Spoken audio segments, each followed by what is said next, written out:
Blenkinsopp Castle was started in 1339, made into a country manor in the 1880s and burnt down in the 1950s. Gary Simpson's grandfather bought the castle in 1955 for £2,000. He put a roof on the half that stood and he moved in. The other side of the castle continued to crumble until English Heritage approached Gary's father, Mike. The English Heritage came knocking on the door one day, said, look, can we do something about it? And I said, well, I can't afford the sort of money you're talking about to get a firm in.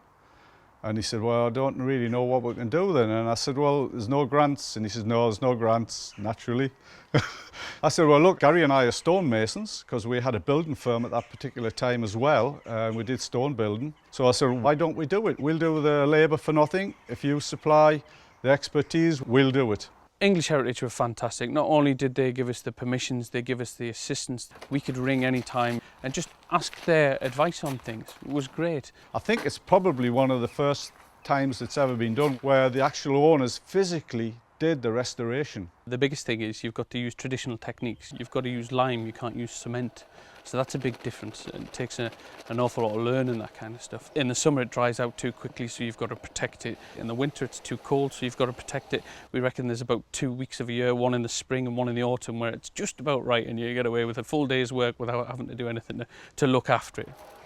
Everything pre-1920 was built with this stuff. And it's a great product, it's just that it's been forgotten a little bit because the new miracle cure came along, cement. Unfortunately, we're only just now realising that cement wasn't the miracle cure and it can cause quite a bit of damage as well.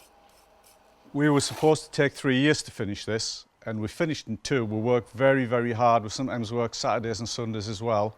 And when we'd finished it, English Heritage and architects and people like that said, well, look, why don't you keep this up? And I said, well, look, I'm a bit too old to do that sort of thing now. And Gary says, I really fancy it, Dad. So we've got a lot of younger lads on now that we're training up in these things, and it really needs to be done, otherwise I don't know what we're going to do in the future. Well, in the North East we have a high level of buildings at risk and we have a lack of craftspeople who can actually undertake the work. One of the problems is we have no formal training in this region for traditional craft skills, so we have to take them on live jobs and people like Gary doing the training for people live so they can learn the skills so we can actually maintain our historic environment.